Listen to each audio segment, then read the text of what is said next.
Welcome to Discovery! Welcome everyone to another episode of Discovery. I believe it's episode 70 this week. Well, as you all know, I just wanted to do a podcast like Discovery this week, but I feel a little bit better now. I feel a little bit stronger, but unfortunately I had to cancel a concert tonight. And I thought, you cancelled a concert tonight, you may as well just film Discovery. The reason why I cancelled the concert was because I have COVID and I was going to see North Lane. Tonight, but unfortunately I had to cancel because apparently I still got COVID in my system. I am out of isolation tomorrow, which I can't wait. And honestly, I cannot wait to, begin work again. But today, Discovery is going to feature 7 brand new albums from 7 different bands. We're going to focus on bands such as White Ward, Dir En Grey, Seventh Wonder, Motionless in White, Satyricon, Esoctrilihum, and Kreator. Those are the 7 bands we're going to focus on. So, before I start Discovery, episode 70, pop your favourite discoveries you have discovered down below. We certainly had a very interesting week last week in terms of releases.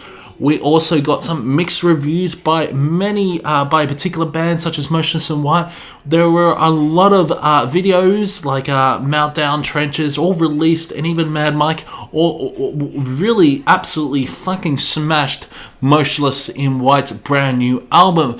Now, my opinion varies from theirs. If you understand Motionless in White music, you'll understand that their lyrics aren't that great, and that's why you need to come in a little bit open-minded listening to Motionless White albums. Yeah, sure, the lyrics, especially on Graveyard Shift, especially on Graveyard Shift, atrocious in my opinion, but Motionless in White lyrics aren't the greatest. You're not going to get Opeth lyrics, you're not going to get fucking Dream Theater lyrics, you're just going to get Motionless in White lyrics. Although they really focus on, politics and the overall pandemic on this album, this Motionless in White album is fine. I feel like it's better than Disguise, but we're not talking about Motionless in White at the moment. We're going to talk about 6 other bands as well. Esoctrilihum released a brand new album called Consecration of the Spiritus Flesh, and holy shit, what a surprise. And we also had Kreator releasing an album last week called Hada Über Alles, and an album also that I was reluctant to check out, and it was White Ward. So we're going to discuss White Ward after this intro.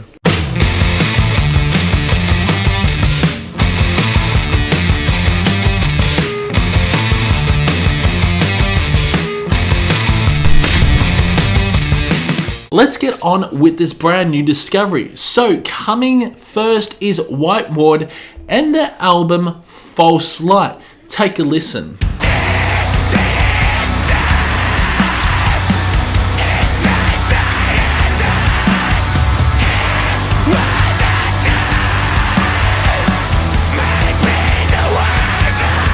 White Ward hails from the war-torn country of Ukraine. As we all know, the current situation in Ukraine is absolutely devastating. A lot of the news, especially in Australia, aren't reporting what's happening in Ukraine. But yeah, White Ward released a fantastic album called False Light.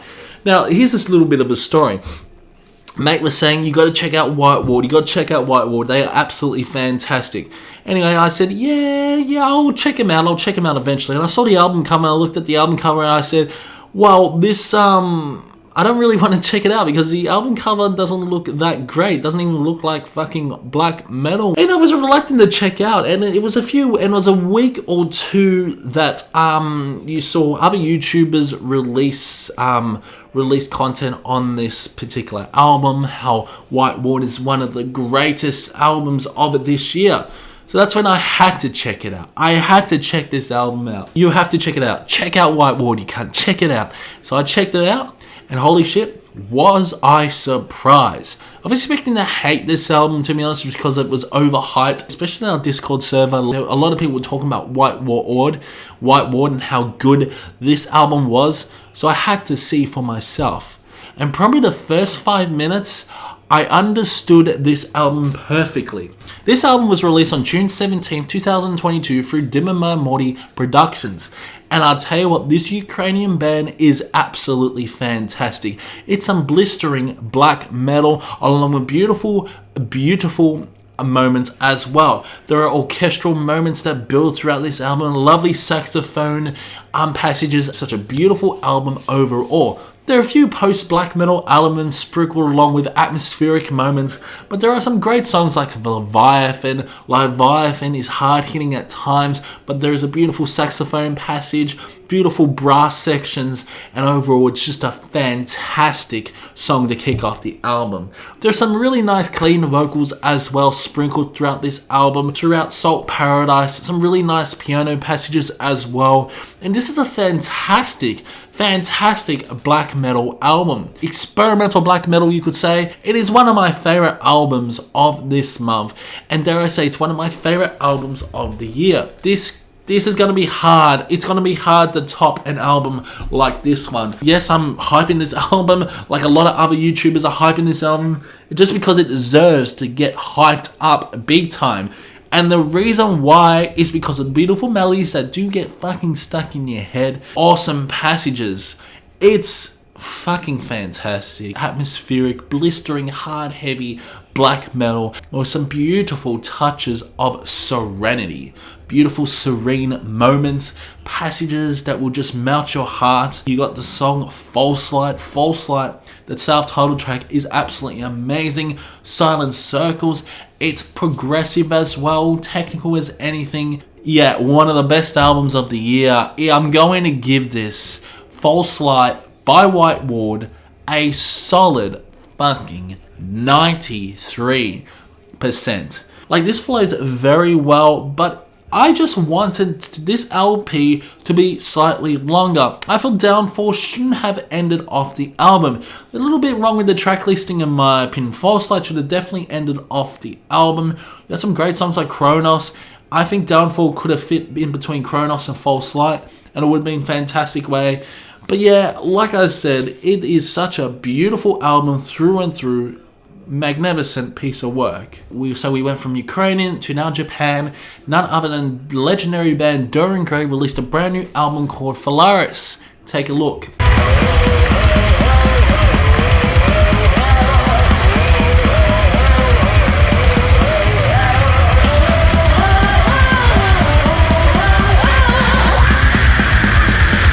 I need to listen to this album a few more times in my opinion.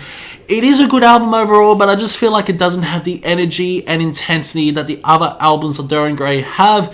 This is like a mix of their discography. It really is. Like, just imagine a bit of Ouroboros, imagine a bit of Insulated World, imagine a bit of Kisu as well. You get Phalaris. So a few Kisu moments, a few Insulated World moments, and you got Archie as well. This is on the borderline of, this is what it sounds a bit like Archie, a bit like Kisu as well, and a bit like Macabre. If you like that Dir En Grey sound, you're going to really enjoy this in my opinion.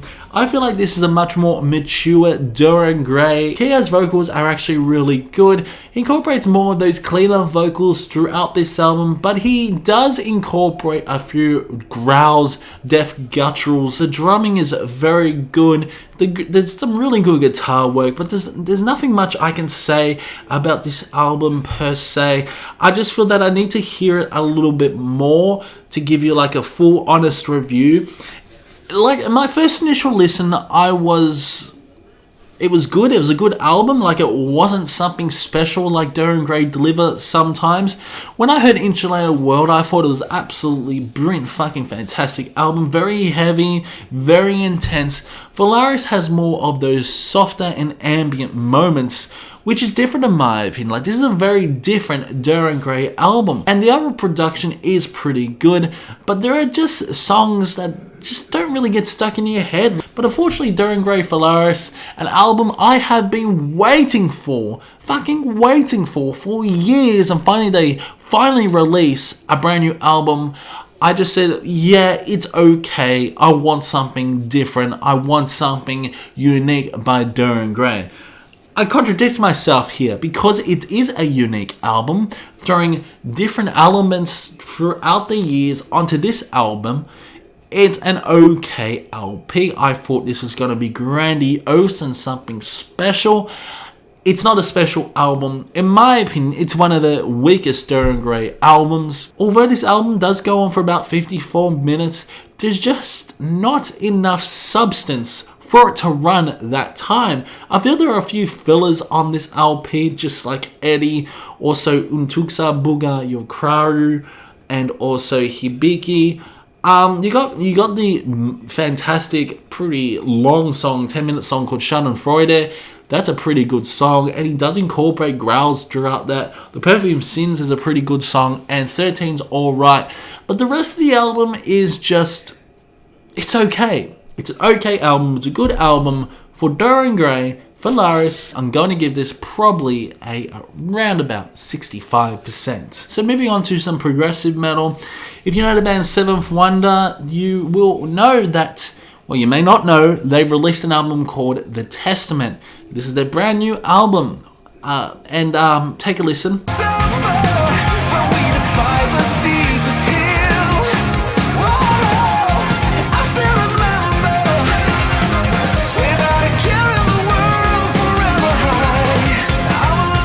Seventh Wonder released a brand new album, The Testament, and overall this is a very good album by Seventh Wonder. It's not as good as Mercy Falls in my opinion, but it's up there. It's just fantastic to hear some new Seventh Wonder music. And what I am pretty pissed off about is that Apple Music decided to remove all Seventh Wonder's discography, including Mercy Falls, including Tiara as well, including like even The Great Escape with that fucking 30-minute song, The Great Escape. If you haven't heard The Great Escape, definitely check that song out. It is absolutely amazing.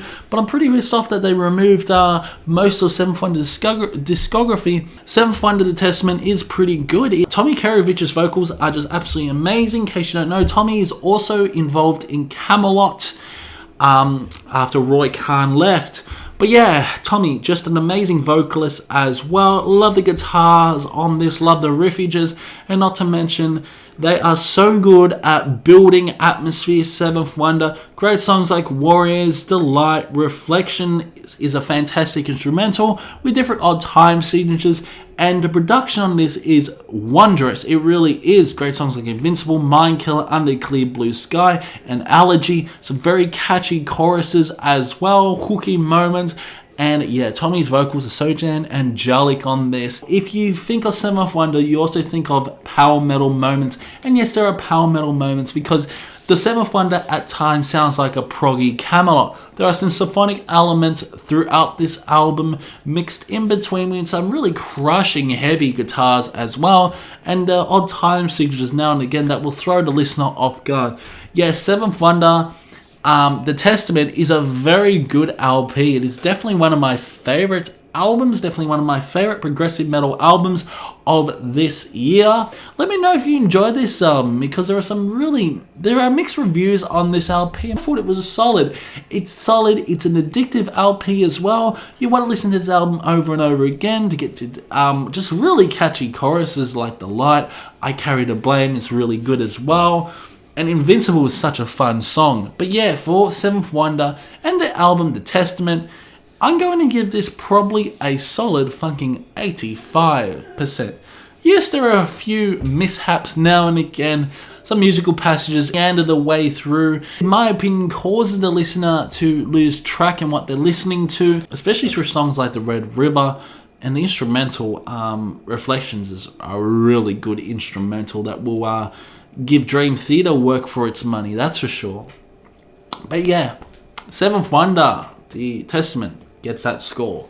Okay, so now we head on to a metalcore album, Motionless in White, and the album Scoring the End of the World.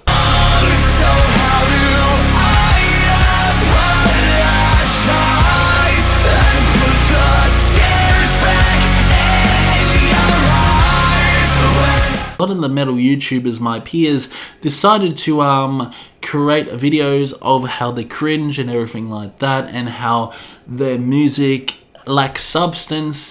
Motionless in White always have their own way in terms of lyrics, and you just gotta get past the cringy lyrics, in my opinion. Like, to be honest, I just listen to the vocal tone. I also just listen to the instrumentals as well, and the band. And the band itself are fucking tight on this LP. They really are. They do experiment throughout this album, especially with songs like Werewolf.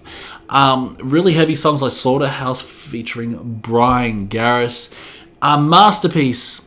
I say Masterpiece is one of the greatest Motionless in White songs, in my opinion. I fucking love that song. I love that chorus. I love the build up to that chorus. It's just a great fucking song. It is a masterpiece of a song. Masterpiece. We Become the 90s Fun. Burned at Both Ends 2 is good as well. Corpse Nation. Corpse Nation, very Ice Nine Kills vibe. Very scary. There are a few concepts on this album as well. Like, they do continue other songs from different albums. Like, I'd say BFBTG Corpse Nation will be will be related to a song called Dead as Fuck. And Red, White and Boom. A lot of people don't like this song, but I really do enjoy it. Love how different this song is. This is a good album. It's a good album. Good Motionless in White album. I'd say it's a lot better than the Disguise album. Like, Chris definitely utilizes much more harsher vocals on this. Disguise was more of an alternative album, in my opinion. Alternative metal album sounding. They really narrowed down the Breaking Benjamin style. But they have really changed their sound throughout this album, to be honest. And surely there's a few Breaking Benjamin hardcore songs such as Masterpiece. But I feel like it sounds like Motionless in White. It's a pretty solid LP. It's, in my opinion, a pretty good metalcore album. And I just do really enjoy some of the breakdowns on this LP. And there's nothing much. It'll be probably getting into my best metal albums of June, to be honest, because I think it was a pretty solid LP. Like, Cyberhex is fun. It's quite a bit spacey, you could say, with the cool little noises. Cause of Death is a really good song as well. There's nothing much bad I can say about it. I just say, just disregard the lyrics and you'll fucking have a great time. You'll really have a great time if you have a more open mind. But yeah, Scoring the End of the World by Motionless in White, gonna get an 82%. It's a good metalcore album. Okay, so moving on to not think metal at all, but Satyricon released a brand new album called Satyricon and Munch. Take a listen.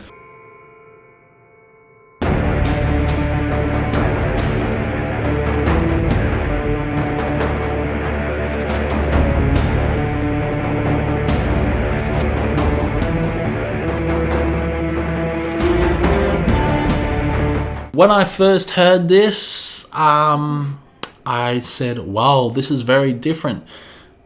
This is better than the self-titled album, in my opinion. It really is. And I do love the beautiful orchestral arrangements on this. And not to mention the bombastic guitar you're getting on this LP, especially throughout the mid part of this album. This is one long song, 56-minute song, and I'll tell you what, it's a good song. It's quite epic. It's quite cinematic as well. It's quite theatrical. This was released on June 10th, 2022 through Napalm Records. And I'll tell you what, I was pretty surprised in the beautiful arrangements that you are getting. Yes, this is not black metal per se. It's not metal at all. But I tell you what, you got some cool guitar work on this. You get some really cool guitar work. If you listen to this song, if you listen to this album, if you actually listen to the actual full song, you will notice that there is guitar. And the guitar is more tremolo than anything. But it's got that 90s production tone to it, which I really do enjoy. I just love how it throws you back to the second wave of black metal, especially the guitar tone, especially those riffs on this particular song.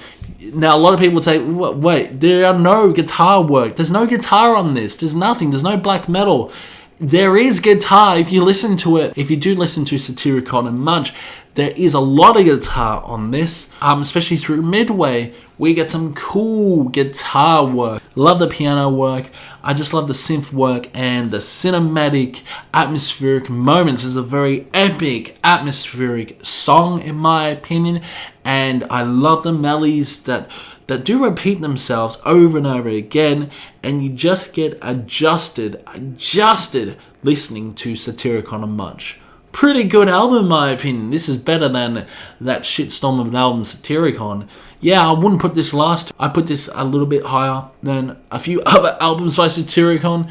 But yeah, Satyricon and Munch will get a solid 65%. Let's move on. The brand new In Flames song, State of Slow Decay, is a fucking banger. It really is. They throw away alternative metalcore and they go back to melodic death metal, and holy shit, it's a throwback to Reroute to Your Remain, fucking Clayman, Come Clarity, and even Soundtrack to Your Escape. I fucking love the sound, I love the chorus, I just love the cool riffs on it, and I think it's a fucking banger. A fucking banger to bang your head to. It's fantastic, it really is. The vocals are different, and his vocals are very different on this song as well. And I love the music video. Throwback to the old In Flames, and holy shit, what is this brand new album going to sound like? I don't know. The brand new Behemoth song was released called Off to War, and the music video is alright, you could say, but I just feel, yeah, this is just paint by numbers, and this is one of the worst songs they have done. But there's the same old riffs, the same old production, and they're trying to be just dark. Behemoth aren't black metal anymore. They're not a black metal band anymore. They're more on the black and death metal side. And yeah, Off to War was a pretty disappointing second release for the brand new album Opus Contra Natrum, which honestly I cannot wait for this brand new Behemoth album to drop. Deathwhite. Take a listen to Deathwhite.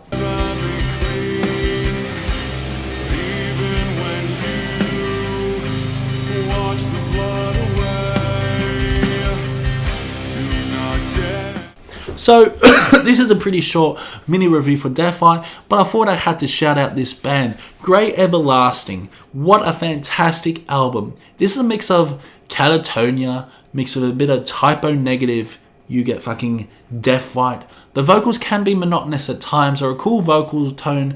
I love the vocals on this, but the vocals can be a bit monotonous at times. You can get quite sick of the vocals, but overall, Deathwhite is fantastic. It really is. Great songs like Earth 2, No Thought or Memory, back in So We Forget, Blood and Ruin, so cool. Love the riffs on this LP. The drums are fantastic. It's pretty slow. It's quite doomy at times, but it is very atmospheric in tone. I'm so glad Deathwhite released a brand new album. Their last album, Grave Image, made it to I think it made it to my best metal albums of 2020. And For a Black Tomorrow in 2018, when I started YouTube, I think it also made it into my best metal albums of 2018. But Grave Image, what a fantastic fucking album that was. Grey Everlasting is just another fantastic fucking album. So yeah, go check out Deathwhite, Grey Everlasting if you haven't already. I'll give it a score of 80%. Okay, so our favorite French black metal artist, Esoctrilihum from Esoctrilihum, released a brand new album called Consecration of the Spiritus Flesh. Take a listen.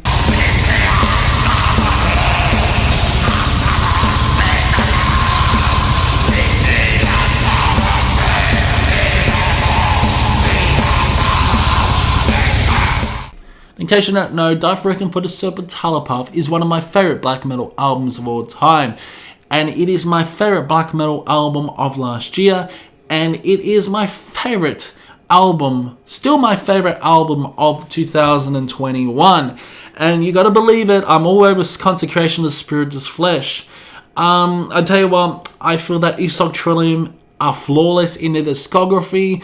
Albums like Eternity of Sheog, The Telluric Ashes of Immoral Gods, Inhuma, Pandemonium, Mystic Echo from a Funeral Dimension, This is his 7th studio album in a space of 5 years. Believe it or not, he also released an EP last year called Urine Soul with 22-minute songs. Consecration on Spiritus Flesh is definitely his shortest release. This is a much more heavier album by Esoctrilihum. The guitar work is absolutely fantastic. It's got different moments, like a lot of it does sound like Deathwhite for the Serpent Telepath.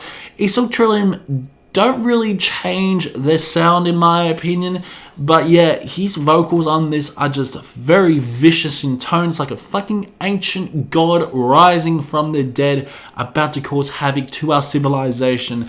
Just a momentum blast beat you are getting. The crazy guitar work, the vocal tone is so vicious and just like a demon yelling in your ear at times. He also incorporates cleaner vocals on this LP. He does, especially through Arf and Zigtig as well. There are a few cleaner vocals on this, but it's more of those harsh, aggressive vocals that you expect from Esoctrilihum.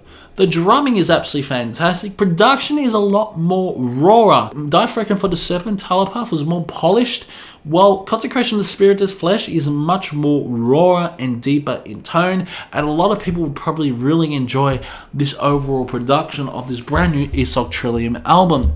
It's good. It doesn't sound like a modern Esoctrilihum album. Like I just feel that Consecration of the Spiritus Flesh is a different sounding Esoctrilihum album.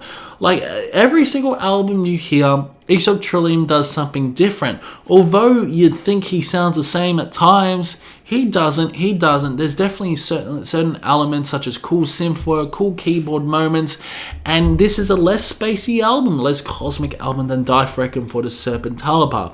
If you like Deathwhite for the Serpent Telepath, you're gonna pretty well fucking love this.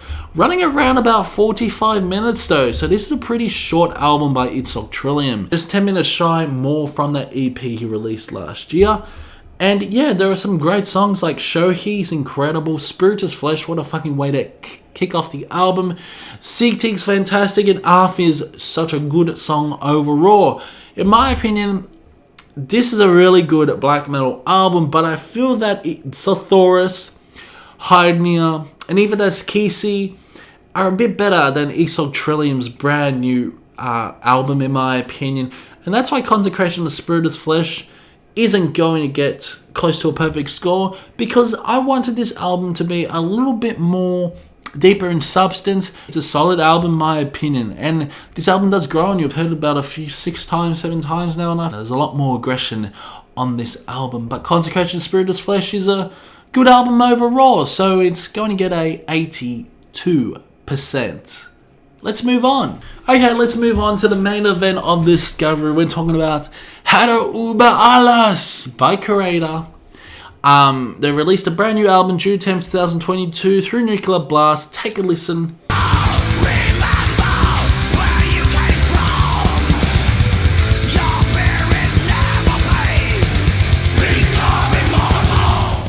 Overall, I was very excited for this brand new Kreator album. Recently got into Kreator this year, and I thought they were absolutely a fantastic thrash metal band. They have experimented throughout their years. Pleasure to Kill is my favorite Kreator album. Absolutely fucking love it. I love albums like Endless Pain. Endless Pain is so damn good. Terror Aggression, Coma of Souls. Even Phantom Antichrist is so good, even Gods of Violence. So how did Hada über alles compare to those albums? It's a good album overall, it really is. It's heavy, it's hard hitting. Miller starts changing his vocals on this album. Those are deafish growls anymore, deafish vocals. It's he's more yelling on this album, so his vocal delivery is a little bit different on this LP. It's a good album overall, like Hada über alles, the self-titled track is amazing. Killer of Jesus! Killer of Jesus is such a good song, the chorus is amazing. Crush the Tyrant, Strongest of the Strong, it's pretty good as well. I love the anthemic choruses you were getting. It's more of an arena metal album in my opinion. There's a lot of catchy songs. Become Immortal, Conquer and Destroy! I love Conquer and Destroy. This is more of a thrashy metal album than anything. Midnight Sun, really love the vocals on this. Love her vocals as well.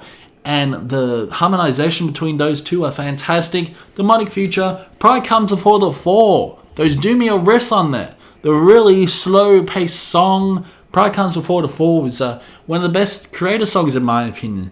And your songs like Dying Planet, which in my opinion maybe shouldn't have ended off the album.